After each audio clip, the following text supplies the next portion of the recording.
E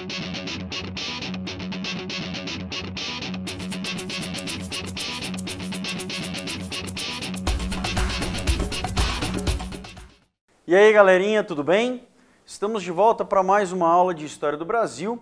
Vamos só recordar que na nossa última aula, nosso último encontro, nós estivemos falando sobre o período do Brasil pré-colonial.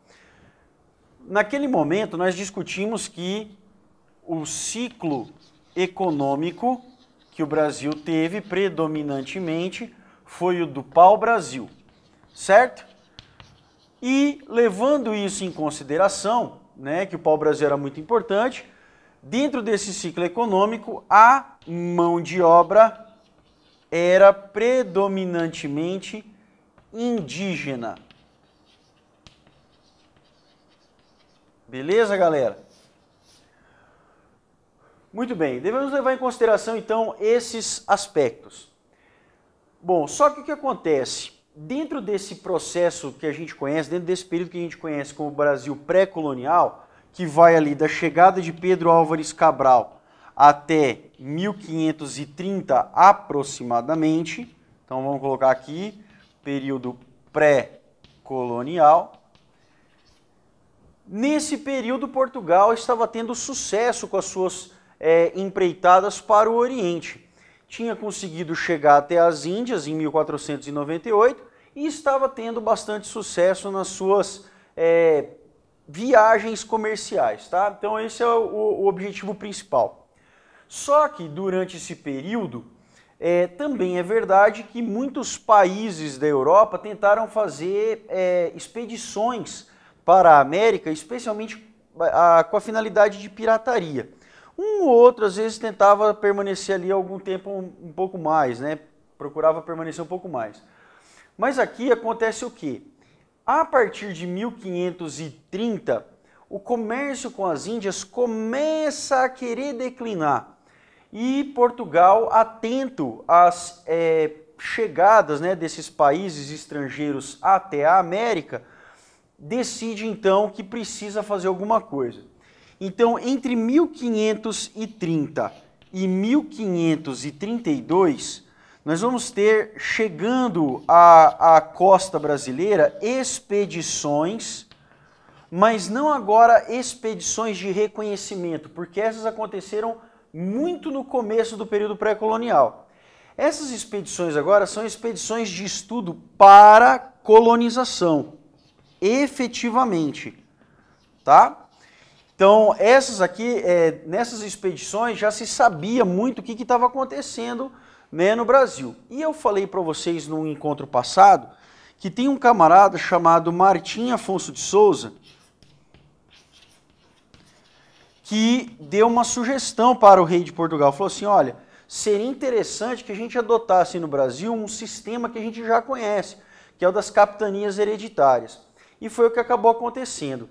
Então, em 1532, as terras começaram, né, os lotes começaram a ser divididos e, efetivamente, em 1534, estabeleceram-se as capitanias hereditárias na colônia. Beleza, gente?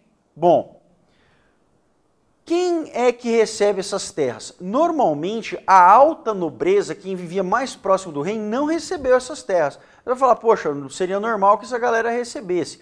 Não recebeu, por quê? Porque a própria coroa portuguesa sabia que isso daqui era um problema.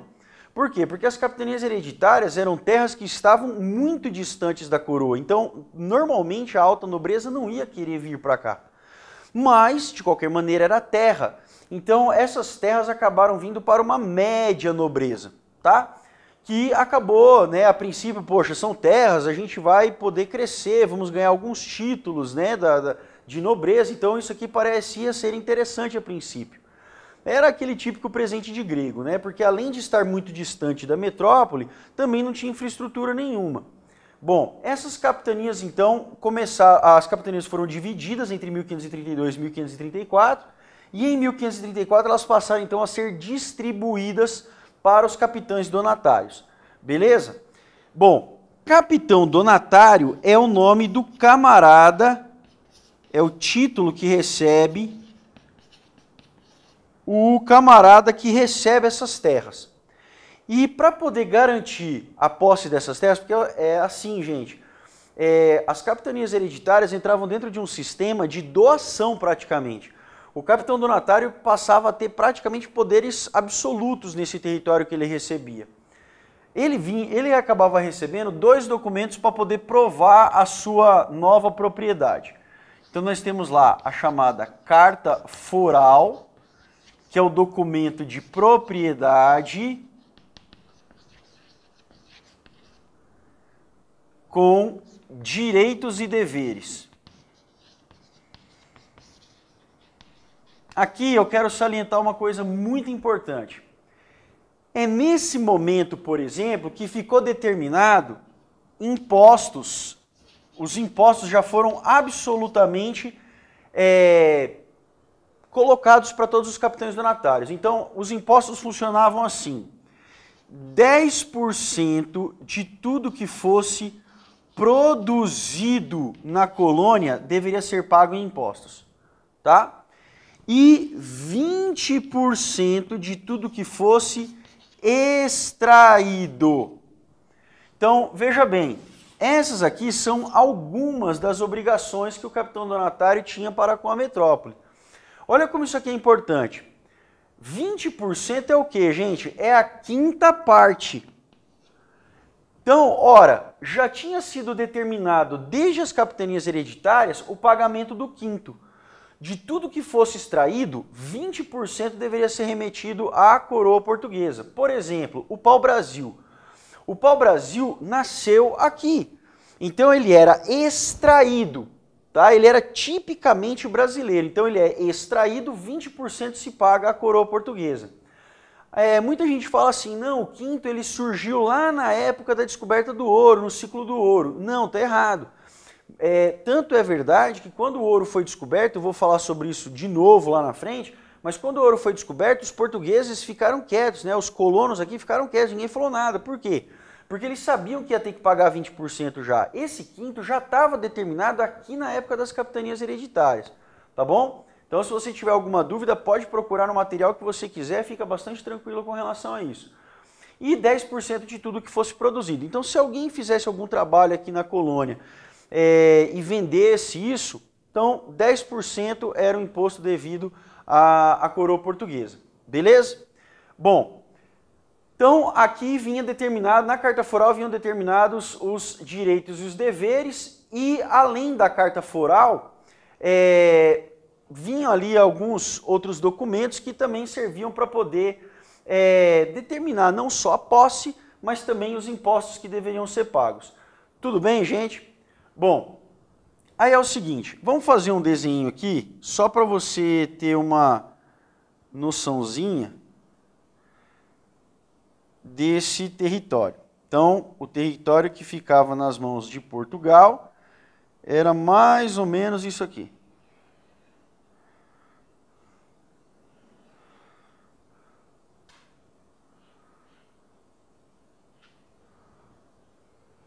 Muito bem.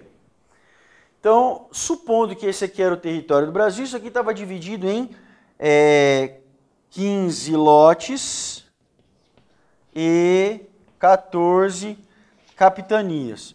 Ah, eu não entendo, como é que pode ter 15 lotes e 14 capitanias hereditárias? Acontece que tinha um capitão donatário, que era o Pero Lopes de Souza, que é irmão do Martim Afonso de Souza, que tinha 2 lotes com o mesmo nome, tá bom? Então, é por isso que existe essa denominação. Bom, não pensem vocês que os camaradas chegaram aqui no litoral e já saíram invadindo todo esse território aqui. Gente, isso aqui é mato fechado. O grande desafio dos capitães donatários era conseguir ocupar o litoral. Se eles conseguissem ocupar o litoral, já era um grande negócio. Tá bom? Então, eles vão chegar... normalmente já existiam as feitorias, que eu expliquei para vocês em alguns momentos lá atrás, tá? Que as feitorias existem já anteriormente às capitanias hereditárias. Então eles vão começar o processo ali de destruição do mato, né? de extrair o mato, e poder fazer suas próprias fazendas.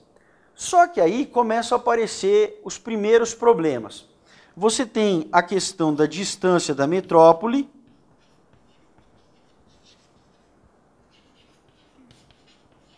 Além da distância da metrópole, existe o pacto colonial que obrigava esses camaradas a comprar e vender somente de Portugal. E, é claro, existia uma grande dificuldade com a resistência indígena. É até interessante notar que foram feitas alianças, né? Os portugueses eram aliados dos tupiniquins, enquanto os franceses, olha só que coisa, os franceses conseguiram vir com tanta frequência que eles fizeram aliados, eram os tupinambás. E, mais do que isso, tupiniquins e tupinambás eram dois grupos indígenas do tronco tupi, mas eram arquirrivais. E existiam outros grupos indígenas, como carijós, por exemplo, que eram extremamente hostis. Então os portugueses faziam aliança com os tupiniquins, armavam os tupiniquins e ajudavam a perseguir os tupinambás. Os franceses, por sua vez, armavam os tupinambás e ajudavam a perseguir tupiniquins. Então, nessa chegada dos europeus aqui, as tribos indígenas se viram privilegiadas a atacar umas às outras. E é claro, isso vai ajudar também a diminuir um pouco da população indígena, tá? Porque os próprios índios desejavam o extermínio das tribos rivais. Bom, aí o que acontece? Dentro desse novo contexto em que os portugueses estão chegando, já tinha praticamente acabado todo o pau-brasil, ele já tinha exterminado, então vinha um novo ciclo econômico. Então vamos colocar aqui, esse novo ciclo econômico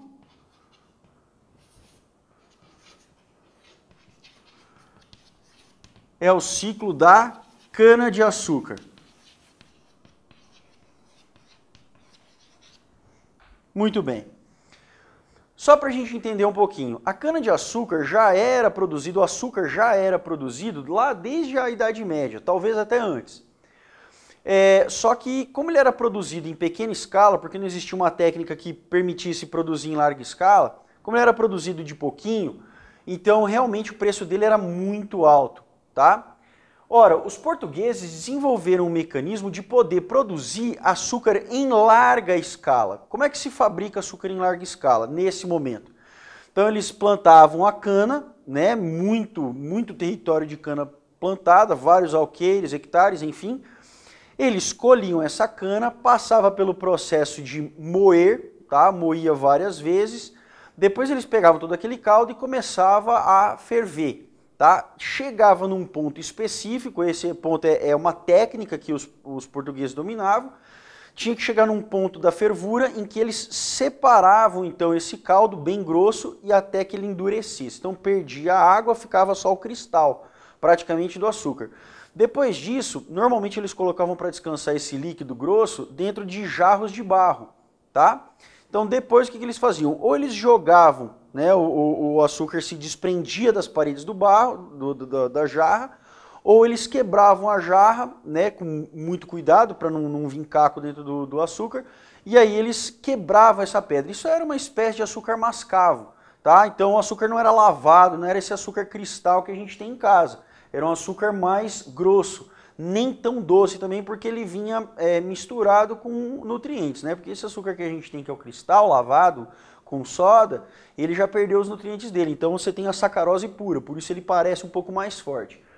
Então aqui a gente vai ter o ciclo econômico da cana-de-açúcar, que é o segundo grande ciclo que a gente vai ter. Dentro desse aspecto tem muita coisa para a gente discutir. Uma das coisas mais interessantes de a gente pensar e eu vou só encerrar esse tema que eu comecei a falar aqui, é a questão do índio. Por que a questão do índio? Veja bem, gente, nós estamos aqui tratando da segunda fase já, aqui de 1540, segunda ou primeira fase colonial, segunda fase de processo de chegada dos portugueses aqui. E o índio é um elemento diferente. Por quê? Porque existe ao redor da figura do índio várias opiniões. Então você tem o conceito que a coroa portuguesa tem sobre o índio, e tem o conceito que a igreja tem sobre o índio, além do bandeirante. Aliás, isso aqui é um capítulo à parte. Eu vou falar bastante sobre esse cara e o índio num outro momento, numa outra aula. Bom, mas aqui é o seguinte, a coroa portuguesa achava que podia escravizar o índio. Ela não era totalmente a favor porque ela preferia que os colonos escravizassem negros. Tendo em vista que cada negro que era retirado da África e trazido para a América, a coroa portuguesa ganhava imposto. Mas a coroa portuguesa falava assim, olha, se for uma guerra justa, o que é uma guerra justa? É uma guerra que a coroa portuguesa permitiu que fosse feita contra os índios. Normalmente essas guerras justas são feitas com vistas de conquistar território. Então nesse caso a coroa portuguesa falava, foi conquistado o território, aí eles pegaram algumas peças, que era como os índios eram chamados. Então tudo bem.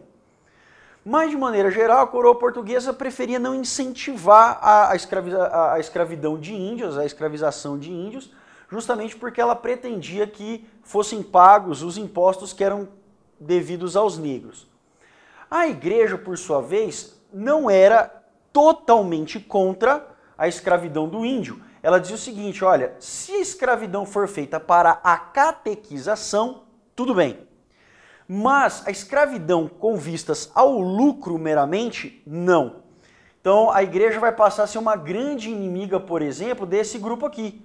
Por quê? Porque os bandeirantes eram franco favoritos a pegar os índios e usar os índios como mão de obra escrava para a sua vida. Eles precisavam disso, né?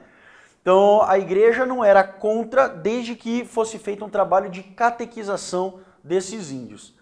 Bom, beleza, então o índio é o primeiro camarada a ser utilizado nesse ciclo econômico da cana-de-açúcar. Porém, nós sabemos que começa a chegada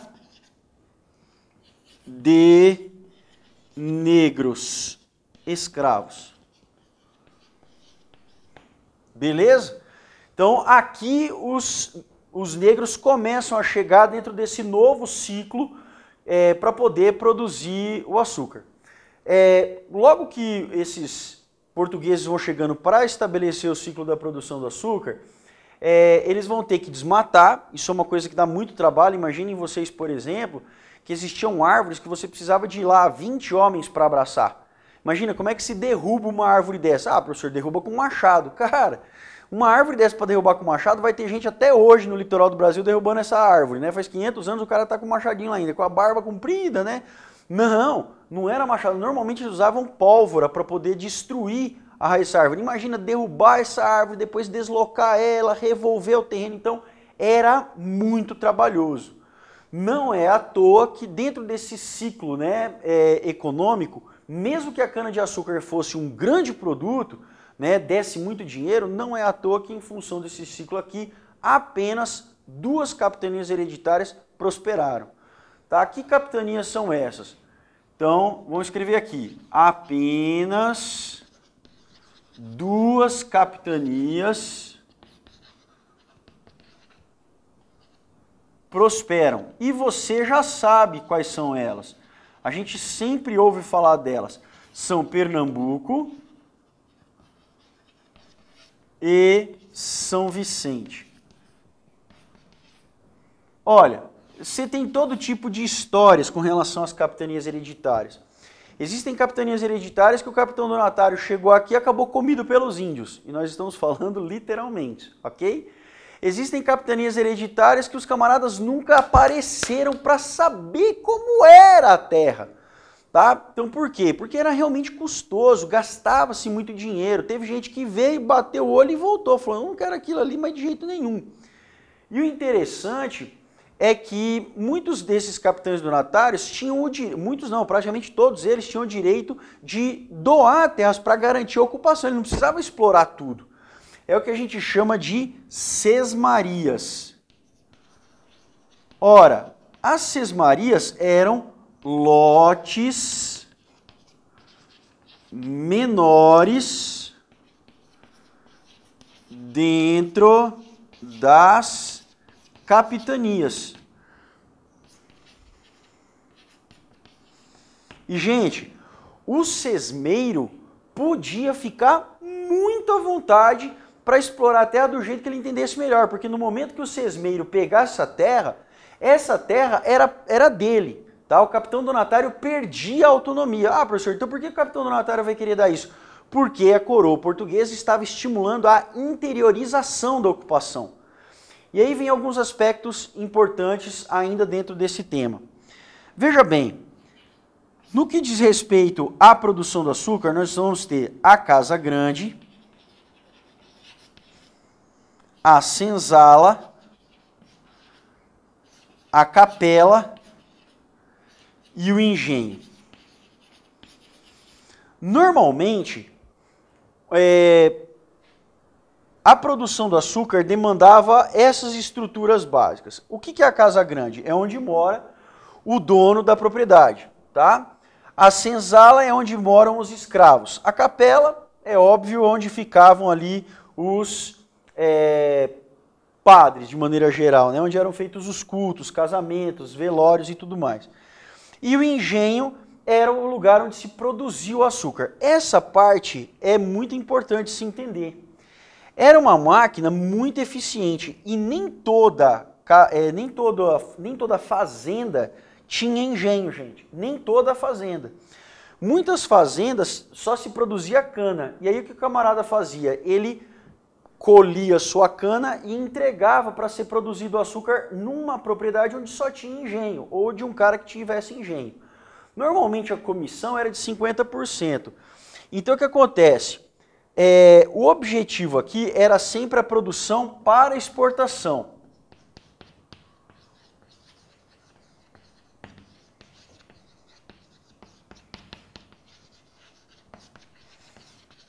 Por que isso aqui é importante?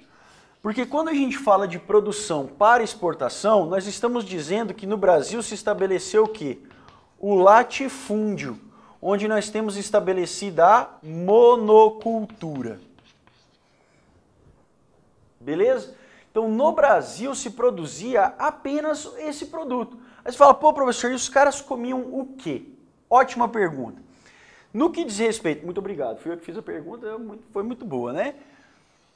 Quando a gente fala de monocultura, a gente está dizendo o seguinte, olha, era a única coisa que se produzia no Brasil para exportação. As pessoas que estavam aqui produziam dentro das suas propriedades o que eles precisavam para comer e viviam da caça e pesca também. Tá? Então era essa a vida que se vivia dentro do contexto dessas terras, onde procurava-se fazer a colonização vingar. Beleza, gente? Não era um processo muito fácil, era um processo muito difícil, porque as casas, por exemplo, só para vocês terem uma ideia, não tinham portas, né? As pessoas acendiam fogueira dentro da sua residência, não existia janela. Tá? Para vocês terem uma ideia, um ferrolho, né, com uma chave custava caríssimo, você precisava fundir metal. Então, na realidade, não existia nada disso. Cama era uma coisa caríssima, só existia na Europa, então aqui o pessoal normalmente dormia no chão ou em rede. Tá? Então, foi uma vida, a princípio, bastante doída, né? Foi uma vida muito difícil. Por isso que somente 2 capitanias hereditárias acabaram prosperando nesse processo. Beleza? Bom, guarda bem essas informações aqui na sua cabeça, vá fazer exercício, não deixe de estar sempre trabalhando nesse sentido para treinar o que a gente estuda, tá bom? E na próxima aula nós vamos estudar um pouco mais profundamente esse ciclo econômico da cana-de-açúcar, beleza? Valeu, gente. Até a próxima aula.